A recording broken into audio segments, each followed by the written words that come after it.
하나님께서 우리에게 주시는 말씀은 민수기 13장 37절에서 41절까지의 말씀입니다. 제가 봉독하겠습니다.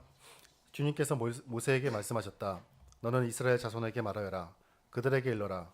너희는 대대손손 옷자락 끝에 술을 만들어야 하고 그 옷자락 술에는 청색 끈을 달아야 한다. 너희는 이 숯을 볼 수 있게 달도록 하여라. 그래야만 너희는 주의 모든 명령을 기억하고 그것들을 실천할 것이다. 그래야만 너희는 마음 내키는 대로 따라가거나 너희 눈에 좋은 대로 따라가지 아니할 것이고 스스로 세욕에 빠지는 일이 없을 것이다. 그리고 너희가 나의 모든 명령을 기억하고 실천할 것이며 너희의 하나님 앞에 기록하게 될 것이다. 나는 주 너희의 하나님이다. 너희의 하나님이 되려고 너희를 이집 땅에서 이끌어내었다. 내가 주 너희의 하나님이다. 아멘. 그리스도인의 기억 장치 제목으로 신득일 목사님께서 설교해 주시겠습니다. 우리 주 예수 그리스도 안에서 사랑하는 형제 자매 여러분, 사마리아 여인이 예수님을 만났을 때에 단번에 예수님이 유대인인 것을 알아보았습니다. 어떻게 알았을까요? 예수님은 단 한마디 물을 달라고 했을 뿐입니다. 어떻게 알았겠습니까? 물론 제가 한마디 하면 여러분들이 경상도 사람이구나 하는 것을 대번에 알아차릴 것입니다. 그래서 많은 사람들은 예수님이 갈릴리 사람이기 때문에 사마리아 사람하고 다르기 때문에 다른 액센트를 써서 알아차렸을 것이다, 그렇게 생각하기도 합니다. 그렇지만 그럴 가능성은 아주 낮습니다. 왜냐하면 예수님이 예루살렘 출신 같으면 그럴 수 있겠죠. 예수님은 갈릴리 출신입니다. 그리고 갈릴리와 사마리아는 그냥 붙어 있습니다. 그리고 액센트 별 차이가 없는 사람들입니다. 그러니까 그것 가지고 예수님이 유다 사람이다 하는 것을 알 수는 없습니다. 근데 말하지 않아도 척 보면 알 수 있는 분명한 표시가 있습니다. 그래서 우리가 본문 읽은 대로 옷단에 달려있는 장식용 술입니다. 그 술이 유대인들에게는 달려있는 것입니다. 그래서 사마리아 여인은 예수님의 옷을 보고 그분이 유대인인 것을 단번에 알아보았을 것입니다. 이 장식의 술은 당시 유대인들의 정체성을 드러내는 중요한 표시가 되었습니다. 예수님도 유대인이셨고 또 율법을 철저하게 완전히 지키는 분으로서 이 술을 달고 다녔을 것입니다. 그리고 있었다, 그렇다고 복음서의 표를 기록하고 있습니다. 이스라엘 사람들은 자기 나름대로 요즘 말하면 드레스 코드 같은 거, 그런 어떤 복장의 규정이 있었습니다. 물론 운동복이나 교복 그런 것은 아니지만은 의상의 작은 부분에서 그 민족이 다른 민족과 구별된다는 표시가 있었습니다. 그것이 바로 옷단 끝에 달려있는 작은 술이었습니다. 오늘 보면 이 표시에 대해서 말하고 있는데 여기서 그 장식의 기원이 무엇이며 그리고 어떻게 만들어야 하는 것이며 그리고 왜 그것을 달아야 하는지를 말하고 있습니다. 우리가 오늘 이 말씀을 통해서 그 옷단 끝에 달려있는 작은 술이 우리에게 주는 놀라운 영적인 교훈을 함께 나누고자 합니다. 실제로 하나님은 계명을 통해서 타락한 백성과 거룩한 교제를 원하셨습니다. 우리가 이 본문을 들여다보기 전에 이 규정이 주어져 있는 역사적인 정황을 아는 것이 중요합니다. 이 규정은 우리가 아는 대로 이스라엘이 광야에서 끊임없이 죄를 짓는 상황에서 주어졌습니다. 그러니까 이 규정이 주어지는 이 본문의 앞과 뒤 전부 다 죄를 짓는 것과 관계가 있습니다. 멀쩡한 게 하나도 없습니다. 전부 다 죄입니다. 이스라엘은 시내 광야에서 하나님의 온갖 은혜의 장치를 갖추었습니다. 먼저 인구조사를 했습니다. 그 인구조사를 통해서 대열을 정비했습니다. 그 이스라엘의 대열이 우리에게 주는 메시지는 하나입니다. 하나님이 그들 가운데 계신다고 하는 것입니다. 또 하나님의 구체적인 인도를 보장받고 광야 여행을 위해서 이제 출발하게 됩니다. 그런데 그들이 그 자리를 뜨자마자 출발하자마자 죄를 짓습니다. 우리가 아는 대로 민수기 10장에서 출발합니다. 그런데 11장부터 죄를 짓습니다. 끊임없이 죄를 짓습니다. 개인적으로 죄를 짓고 그룹별로 죄를 짓고 온 회중이 때를 지어서 죄를 지었습니다. 그 죄의 특징은 반란입니다. 이유를 알 수 없는 그런 반란이 일어났습니다. 민수기 11장. 그리고 메추라기와 관련된 반란 사건 같은 11장입니다. 그리고 모세의 선지자직에 대한 도전이 있었습니다. 민수기 12장. 그리고 매출하기와 관련 그 정탐꾼 사건으로 인한 반란 사건이 13장 14절에 있습니다. 그리고 안식일을 범한 사건이 15장에 있습니다. 바로 그 다음에 나오는 규정이 바로 이 규정입니다. 물론 뭐 이 규정이 주어진 뒤에는 죄를 짓지 않았느냐? 또 짓습니다. 고라의 반란 사건이 나오고 또 뭐 모세가 반석을 치는 사건, 뭐 이게 우리가 안 해도 노뱀 사건, 계속 죄를 짓습니다. 끊임없이 죄를 짓습니다. 하나님 보실 때 이 백성이 얼마나 한심해 보였겠습니까? 경상도는 와 진짜 말 안 듣네 그런 심정이 하나님의 마음이 아니겠습니까? 우리가 사는 아파트의 주차 규정은 전면 주차입니다. 그것은 수목을 보호하고 그리고 매연이 저층 주민에게 민폐를 끼치지 않도록 전면 주차입니다. 근데 아무도 안 지킵니다. 자기 편한 대로 됩니다. 그냥 어떤 동이나 보면 한 대도 똑바로 안 됩니다. 전부 다 국민주자. 그래 시키라 그래 하려고 해도 안 될 텐데 한 대도 지키지 않는 동도 있습니다. 와 정말 말 안 듣는다 이런 생각이 들죠. 하나님이 자기 백성을 볼 때 똑같았을 것이라고 생각합니다. 와 말 안 듣네. 성경 본문이 그것을 우리에게 보여줍니다. 그러나 이렇게 타락한 백성을 하나님은 포기하지 않으시고 율법을 잊지 말고 준수하도록 하기 위한 조치를 취하셨습니다. 하나님이 지속적으로 타락하고 하나님을 대항하는 그 상황에서도 어떻게 해서라도 이 백성과 그 언약의 복되는 교제를 누리시려는 하나님의 절절한 마음이 반영된 은혜로운 조치가 바로 이 규정입니다. 마치 피아노 선생님이 학생이 계속 서툴게 치잖아요. 그런데 그 부분에서만 더 이상 나가지 말고 계속 반복해서 그 부분 연습을 또 그 다음 또 부분 연습하고 이래서 전체 곡을 학생이 소화해서 연주를 하도록 하듯이 하나님도 자기 백성이 자기 계명을 잊지 않고 하나님이 약속하신 그 엄청난 복을 누리도록 이렇게 섬세하게 인도하신 것입니다. 그래서 옷단에 술을 달라고 하는 것입니다.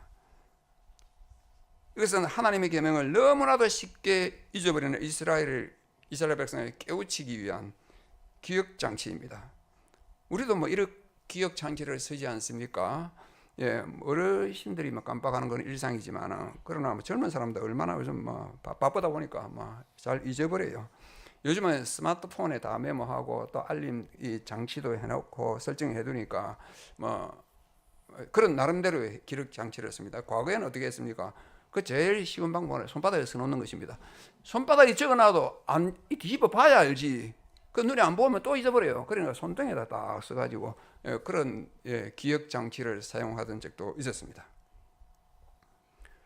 하나님이 주신 기억 장치는 옷단 귀에 술을 다는 것이었습니다. 우리 성경에는 몇 개를 달아 그런 말이 없습니다. 일본 성경에는 4개라고 써놨더라고요. 근데 그건 없는 겁니다. 그는 그 의미를 따라 번역한 것입니다. 근데 민수기 22장 보면 내 귀에 달라 그러면 4개라는 걸 알 수 있죠. 근데 거기에 청색 끈을 더해야 했습니다. 원래는 그 술 자체에는 색깔이 없다는 것이죠. 근데 그 술에 청색 끈을 더해서 눈에 더 잘 띄도록 하기 위한 조치였습니다. 우리 생각에는 더 잘 띄는 것이 있는데 빨간색을 하면 더 잘 띄일 텐데 왜 하필이면 청색인가 이런 질문이 생기죠. 근데 우리가 알아야 될 것은 고대 근동 사회에서는 청색이라고 하는 것은 하늘의 색깔이기 때문에 그들이 생각할 때 이것은 신성한 색깔로 여겨졌습니다. 이스라엘에서도 우리가 아는 대로 성막의 휘장이나 대제사장 의복에도 청색이 사용되지 않았습니까? 특별히 이스라엘을 가장 거룩하게 여기는 것이 바로 법궤입니다. 언약궤. 그 언약궤를 사는 보자기도 청색이었습니다. 성물에 사는 많은 보자기 청색입니다. 이스라엘에서 청색은 거룩한 색으로 통했습니다. 이것은 하나님의 속성을 반영하는 색이었습니다. 왜? 하나님은 거룩하신 분이기 때문에 거기에 맞는 색을 써야 된다고 한 것입니다. 이스라엘 백성은 이 규정을 따라서 대대로 자신의 일상복에, 잠옷이 아닙니다. 일상복에 그 술을 달아서 장식해야 했습니다. 아마 인사도 했을 거예요. 그런데 이 장식은 멋을 내기 위한 의상 패션이 아닙니다. 의상이라는 것이 좀 독특해야 되지 모두가 다 하고 있는데 그게 무슨 패션의 의미가 있겠습니까? 또 뭐 이렇게 한다고 해서 뭐 옷이 뭐 따뜻해지거나 뭐 시원해지거나 그런 기능성이 전혀 없습니다.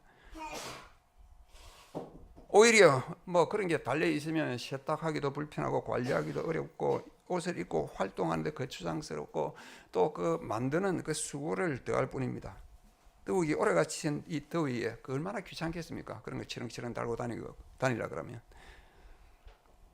이런 실제적인 문제가 있음에도 불구하고 하나님이 이 술을 달라고 한 이유는 무엇입니까? 그냥 딱 한 가지입니다. 딱 한 가지. 그것은 계명을 기억하고 지키도록 하기 위한 목적 때문입니다. 이것을 보고 제발 하나님의 명령을 잊지 말라고 그리고 지키라고 하는 것입니다. 신명기에서는 다시 한번 이것을 강조하고 있습니다. 너희는 너희가 입은 겉옷의 내 귀에 술을 만들지니라. 하나님의 십계명의 서문에서도 밝혔듯이 애굽에서 구원받은 자기 백성이 계명을 지킴으로써 그 은혜의 관계를 지속적으로 유지하며 그래서 언약 관계라고 합니다. 은혜의 관계를 유지하기를 원했습니다.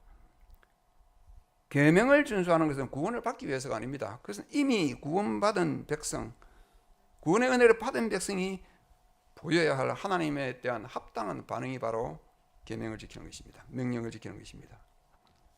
사람이 은혜를 받으면 감사하는 마음이 우러나오지 않습니까? 그게 정상이죠. 그런데 그 감사를 어떻게 표현해야 됩니까? 하나님의 그 감사의 방법을 가르쳐 주셨는데 그것이 바로 계명을 지키는 것입니다. 하나님의 명령을 지키라. 네가 정말 이 구원의 은혜를 은혜답게 여기느냐? 그러면 그 감사를 그 표시를 이렇게 하라. 그러면 계명을 지키라고 했습니다. 계명을 지킴으로써 감사를 표하라고 하는 것입니다. 하나님은 이스라엘이 이방 민족과는 달리 계명을 기억하고 지킴으로써 방종하는 마음과 눈에 보는 욕심을 따라 음행하지, 식욕을 따라 살지 않는, 이렇게 번역되어 있는데, 그 음행하지 않도록 가시적인 조치를 취하신 것입니다. 그 백성이 그 구원받은 백성답게 거룩한 백성으로, 언약의 백성으로 살라는 뜻입니다. 이스라엘 백성은 그 옷을 입을 때, 그리고 입고 다닐 때, 또 그 의상을 입고 있는 다른 사람의 옷을 볼 때에 하나님의 계명을 기억해야 했습니다. 이 말은 무슨 말입니까? 그들이 눈을 뜨면 하나님의 계명을 잊을 수가 없는 거예요. 그들이 깨어있는 한 항상 한순간도 놓치지 않고 하나님의 명령을 기억하여 하나님의 거룩한 백성으로 합당하게 살아가라는 말입니다. 하나님은 자기 백성이 늘 죄에 빠지고 넘어지기를 잘하는 연약한 존재인 것을 잘 알고 계셨습니다. 성경에 그 죄가 너무 많이 나오니까. 그래서 계명을 잊지 말고 그것을 준수함으로써 하나님과 거룩하고 복된 언약의 교제를 누릴 수 있는 조치를 취하셨습니다. 이 거룩한 언약의 교제가 구원의 목표입니다. 하나님과의 교제, 구원의 재창조의 목적입니다. 그리스도인이 지향하는 삶의 목표이기도 합니다. 그런데 하나님과의 교제, 이것보다 더 큰 복은 없습니다. 세상 성경의 어떤 복도 이것을 벗어나면 그것은 복이 아닙니다. 뭐 재미는 될 수 있을지 몰라도 생명의 교제, 그것이야말로 가장 큰 복입니다. 하나님 그것을 원하시는 것입니다. 그런데 이스라엘 백성은 하나님 이러한 특별한 배려를 어떻게 준수했습니까? 둘째로 이스라엘은 술에 깃들어 있는 하나님의 뜻을 저버리고 계명을 어겼습니다. 우리가 생각할 때 이스라엘이 이제부터 죄에서 벗어나서 거룩한 삶을 살면서 하나님의 언약 백성으로 합당하게 살아갈 것이라고 기대할 수 있지 않겠습니까? 하나님의 계명을 잊고 싶어도 잊을 수 없는 환경에서 그들은 살았습니다. 왜? 눈만 뜨면 그 술이 보이기 때문에 그렇습니다. 그렇지만 이스라엘의 현실은 달랐습니다. 바로 위에서 고라의 반란이 나타나고 모세가 반칙을 쳐서 물을 내는 사건, 불뱀 사건, 이래서 막 일어납니다. 죄가 바알보올 사건이라니. 또 이스라엘의 약속의 땅에 들어가서도 첫 계명도 지키지 못했습니다. 그들은 온갖 우상을 섬기면서 하나님의 진도를 자초했습니다. 그것은 사사시대를 통해서 잘 드러난 것입니다. 사사시대 똑바로 살아가는 하나님, 이스라엘 왕이 없으므로 각자 소견에 옳은 대로 행하는 거 뭡니까? 그 포스트 모던 시대와 같은 것입니다. 그때 포스트 모던 시대 그때도 있었습니다. 자기 마음대로 사는 것입니다. 그게 자기가 표준입니다. 모든 게 상대가 됩니다. 절대적이 없습니다. 우리 생각에는 그들에게 그 하나님의 명령을 기억하는 기억 장치가 있지 않았나 그렇게 질문할 수 있습니다. 물론 그 술은 옷단에 달려 있었습니다. 그 옷단의 술이 그들에게는 아무 역할도 하지 못했습니다. 외적인 기억 장치라고 하는 것, 그래서 영적인 타락을 막을 수가 없었습니다. 암만 달고 다니면 뭐합니까? 여전히 죄에 빠져 있는 것입니다. 구약 성경에는 이스라엘이 실제로 옷단의 술을 달고 다녔는지에 대한 언급이 없습니다. 그래서 우리는 모릅니다. 실제로 구약 시대에 이 사람들이 모든 사람이 이 술을 달고 다녔는지 모릅니다. 그러나 고고학적 자료가 우리에게 말해주고 있습니다. 이스라엘이 이 규정을 외적으로 준행했다는 것을 확인시켜 줍니다. 대형박물관에 가면 그 살마네셀 아수르 왕 살마네셀 3세의 그 흑요석으로 된 그 방첩탑이 있습니다. 그 3단에 보면 이스라엘 왕 예후가 공물을 바치는 장면이 양각 구조로 새겨져 있습니다. 거기에 왕 앞에 엎드려 있는 예후의 옷단에 크다란 술이 달려 있어요. 엄청 크게 달려 있습니다. 거기서 이스라엘 사람들이 술을 달았구나 하는 것을 역사적으로 알 수가 있습니다. 확인할 수 있습니다. 이것은 옷단의 술이 이스라엘 복식 중에 하나였다는 것을 알려주고 있습니다.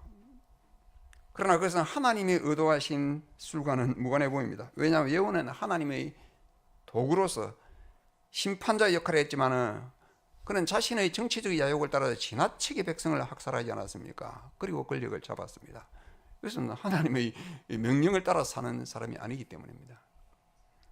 유대 전승을 보면 이스라엘이 이 옷단의 술을 얼마나 소중하게 여기고 정교하게 다루고 있는지 알 수 있습니다. 그런데 그것은 계명에 대한 기억 장치로서 옷단의 술의 의미를 왜곡시킨 것이었습니다. 왜냐하면 이 술이라는 이 히브리 단어가 있는데 이 히브리 단어는 하나하나가 수치가 있습니다. 그래서 우리가 말하는 A, B, C, D 자체 1, 2, 3, 4 수가 있습니다. 이것을 다 합해가지고 옷단의 수를 합해서 613이라는 숫자를 만들어냈습니다. 613이라고 하는 것은 유대인들이 어떤 의미가 있느냐면 이들이 생각할 때 구약 성경에 나타나는 율법을 하나하나 다 헤아려 보면 수를 세어 보면 613개라고 합니다. 율법이 구약 성경에 몇 개냐? 613개라고 합니다. 맞는지 안 맞는지 저는 모르겠습니다. 그런데 이 술이라고 하는 이 것이 바로 613이에요. 예. 그래서 그 숫자가 일치합니다. 그래서 옷단에 술을 단 사람을 율법 전체를 몸에 지니고 다니는 것으로 생각했습니다. 옷단을 하면 율법 전체를 몸에 지니고 다니는 게 613. 여기서 백성의 마음의 상태와는 아무런 상관이 없습니다.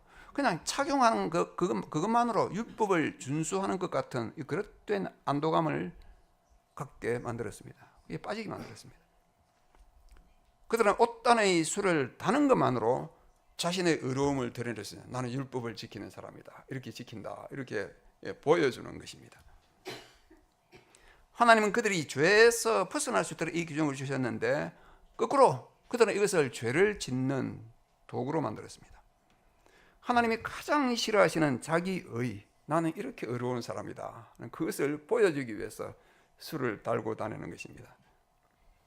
자기의를 드러내는 것이 행위였습니다. 타락한 인간에 무슨 의의가 있습니까? 그래서 하나님의 의의가 필요한 것입니다. 그렇지만 그들은 하나님의 계명을 기억하고 순종하게 만드는 그 거룩한 장치마저도 죄를 짓는 도구, 자신의 의를 드러내는 도구로 만들어버렸습니다. 그들에게는 아무리 거룩한 것을 줘도 이내 그것을 미신적으로 여기고 자신을 드러내는 수단으로 만들어버렸습니다. 인간은 이렇게 철저하게 자기중심적입니다. 인간의 1차적인 관심은 무엇입니까? 자기를 드러내는 것입니다. 우리의 관심은 우리한테 있습니다. 하나님한테 있는 것이 아닙니다. 옷에 술을 다는 것은 이스라엘 사람만 지니고 있던 고유한 의상이 아니었습니다. 고대 근동 세계에서는 이스라엘 주변의 세계에서도 그런 술을 달았습니다. 그 사람들은 항상 마귀의 힘과 싸워서 자신을 보호해야 하기 때문에 그들이 겉옷에 술을 달아서 마귀의 힘을 격퇴시킨다고 믿었습니다. 이들은 술을 일종의 오마무리, 부적과 같이 사용했던 것입니다. 그래서 이스라엘은 인격적인 언약의 하나님을 믿는 사람으로서 이런 마술적인 용도를 따르면 안 되었습니다. 또 고대 근동 사람들에게는 옷단에 달린 술은 군의와 존엄을 나타내기 때문에 사회적 지위가 높고 부유한 사람일수록 옷에 술을 많이 달았습니다. 예를 들어 아시리아 왕의 아수르 왕의 겉옷의 옷깃은 전부 술로 장식되어 있습니다. 그러니까 유럽의 우리가 이 왕 귀족들의 그 의상을 보면 그 밑에 술이 쫙 달리지 않아요. 그것은 세상에서 군의와 위엄을 나타내는 표시입니다.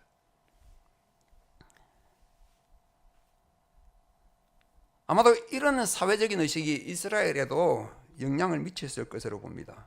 우리는 그래서 세속화라고 합니다. 그 세속화란 어려운 말이 아니고 세상의 가치가 교회에 들어온 것입니다.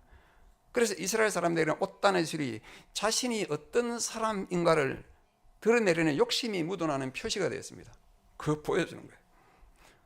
옷단의 술은 세상의 가치를 떠나서 거룩한 삶을 살도록 격려하는 표시이지만 이스라엘은 세속화되어서 이것이 죄를 짓는 도구가 되었습니다. 그래서 예수님께서도 서기관과 바리새인들의 긴 이 술을 보고 책망하셨습니다. 왜냐하면 그들은 자신의 옷을 길게 달아서 자신의 어려운 행위를 사람들에게 보여주려고 했기 때문입니다. 그들은 그 의상이 원래 의도한 바와 같이 자신의 옷단의 그 술을 보고 자신의 계명을 준수함으로써 하나님께 인정받는 삶을 살아야 했습니다. 그러나 그들은 하나님의 인정에 아무 관심이 없었습니다. 오히려 길게 늘어뜨린 그 옷단의 술을 보는 그 사람들의 환심을 사는데 관심이 있었던 것입니다. 이스라엘은 처음부터 이 규정에 아무 관심이 없고 이 규정으로 자신을 드러내는데 관심이 있었습니다. 이스라엘은 아무리 좋은 규정과 아무리 좋은 제도를 만들어줘도 이내 그 의미를 왜곡하고 자신의 욕심을 따라 살아가는 백성이었습니다. 그들은 하나님의 성전을 중심으로 이상적인 신앙 공동체를 이루어서 거기에 거하신 하나님과 복된 교제를 누리며 살 수 있었습니다. 그러나 그들은 하나님의 성전마저도 미신적으로 사용했습니다. 그래서 그들은 성전을 자랑하고 그 성전 자체를 그들의 안전장치로 믿었습니다. 믿음은 없는데 자기들이 성전이 자기들 가운데 있기 때문에 여호와께서 우리 중에 계시지 아니하냐, 재앙이 우리에게 임하지 아니하리라. 선지자들은 심판을 임박한 심판을 경고하고 있음에도 불구하고 평화로다 평화로다 이렇게 말하고 있는 것입니다. 그래서 예레미야는 주님의 성전이라 주님의 성전이라 그 말을 믿지 마라 그렇게 말하고 있는 거예요. 미신적으로 믿기 때문입니다. 하나님의 계명을 기억하고 준수하도록 기억장치가 주어졌습니다. 그럼에도 불구하고 이스라엘은 철저하게 계명을 어기고 하나님을 떠났습니다. 우리가 아는 대로 첫째 계명은 무엇입니까? 여호와 하나님 외에는 다른 신을 두지 말라고 하는 것입니다. 그런데 이스라엘은 정반대로 했습니다. 완전히 반대로 행했습니다. 여호와 하나님만 빼고 다 좋다 이것입니다. 여호와 하나님 빼고 다 섬겼습니다. 바알과 아스타로 주변 민족의 신들과 하늘의 일월 성신을 섬겼습니다. 일월 성신, 그러니까 태양과 달과 별을 섬겼습니다. 그래서 이스라엘은 멸망했습니다. 하나님의 이스라엘과 복된 교제를 누리기를 원하셨습니다. 그러나 이스라엘은 점점 더 멀리 멀어져 갔습니다. 그러면 하나님과 그 백성의 관계, 우리의 관계는 어떻게 되겠습니까? 셋째로 하나님은 외아들 예수 그리스도를 율법 아래 나게 하셨습니다. 우리가 이것을 볼 때에 우리는 잠시 보았습니다. 그것만 보더라도 이스라엘은 참 대책 없는 백성이라는 생각이 듭니다. 도대체 어떻게 해야 이 백성을 하나님의 백성으로 살도록 하겠는가? 하나님 편에서 이런 질문을 할 수 있습니다. 하나님은 대책 없는 자기 백성을 위해서 예수님을 통해서 답을 주셨습니다. 예수님이 인간으로 나셨고 인간으로서 율법의 요구와 의무를 스스로 짊어지셨습니다. 이 방법이 아니면 길이 없었습니다. 우리는 어떤 조치를 취하더라도 그것으로 죄를 짓기 때문입니다. 그래서 그분이 율법에 완전히 순종하여 의를 이루시고 동시에 십자가에서 율법의 저주를 우리 대신에 당하셨기 때문입니다. 예수님이 오신 것은 율법을 폐하러 오신 것이 아니라 율법을 완전케 하러 오셨다고 합니다. 이 말은 구약의 율법에 하자가 있어가지고 그 불완전한 율법을 보완하기 위해서 완전하게 만들기 위해서 오셨다는 말이 아닙니다. 그래서 예수님께서 율법의 1.1회까지 가장 작은 부분까지도 온전히 순종하려 오셨다는 말입니다. 인간은 율법 아래서 벗어나지 못해서 율법의 종이 되었습니다. 우리는 결코 율법을 지킬 수가 없습니다. 우리는 아무리 선하고 거룩한 일을 하더라도 우리는 그 가운데서도 죄를 짓습니다. 왜냐하면 우리는 늘 자신을 드러내기를 좋아하기 때문입니다. 성경이 그렇게 말하고 또 그것은 이스라엘 민족의 역사를 통해서 증명된 것입니다.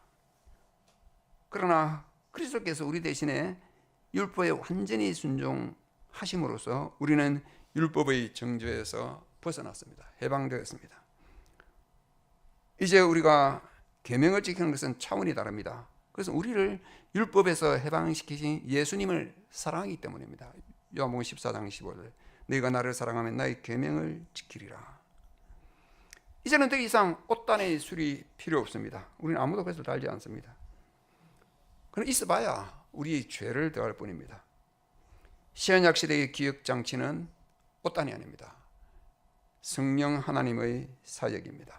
보혜사 곧 하나님께서 내 이름으로 보내실 성령, 그가 너희에게 모든 것을 가르치고 내가 너희에게 말한 모든 것을 생각나게 하리라. 요한복음 14장 26절. 물론 우리가 아무것도 하지 않는 상태에서도 성령이 역사하십니다. 그렇지만 모든 것을 가르치고 기억나게 하는 일은 우리가 누구 있다고 되는 건 아닙니다. 그래서 은혜의 방편을 통해서 가능합니다. 우리에게는 은혜의 방편이 있습니다. 성령께서 설교 말씀을 통해서 깨닫게 하십니다. 성례를 통해서 그리스도의 은혜를 기억나게 하십니다. 그 은혜의 방편이라고 하는 것이 말씀과 성례입니다. 그래서 우리가 충실하게 예배에 참석하는 것이 얼마나 중요한지 모릅니다. 아직도 유튜브를 설교 듣는 것으로 만족하는 분이 계십니까? 한국인은 코로나 이후에 그냥 유튜브로 교회 생활을 자기는 그 교회 생활을 생각합니다. 유튜브를 듣고 그 크리스찬으로서 생활하고 있다고 생각하는데 그것은 부득이한 상황에서 허용되는 것이지 그건 최선이 아닙니다.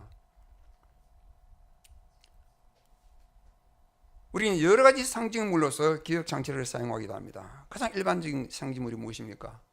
십자가입니다. 예수님의 십자가 사건은 복음의 핵심입니다. 그래서 기독교가 공인된 이후에는 십자가가 기독교의 상징물이 되었습니다. 그런데 그 상징물은 많은 경우 교회가 죄를 짓는데 사용했습니다. 십자가를 앞세운 전쟁에서 십자가는 침략과 압제의 상징이었습니다. 유럽에서 교회 건물과 여러 구조물에 높이 솟은 십자가는 권력을 가진 종교의 힘과 위용을 과시하는 도구가 되었습니다. 예수님 모습하고 다른 것입니다. 물론 한국 교회에서는 십자가가 교회 건물을 알리는 용도로 사용되는 것 같습니다. 교회 건물에 십자가가 없으면 이상한 생각이 좀 들지 않습니까? 이게 창고인지 뭐 교회인지 잘 모르지 않습니까? 그래서 구분하기 위해서 달아놓은 게 아닌가 뭐 그런 생각이 듭니다. 또 십자가는 사람들에게 신비적인 신앙을 심어주는 도구가 되었습니다. 중세 시대에는 십자가에 입을 맞추고 십자가를 향해서 기도하고 절도 하고 또 그리스도를 더 깊이 체험하기 위해서 그 십자가를 사용했습니다. 그렇게 믿었습니다. 그런데 요즘에 여러분 격투기 아십니까?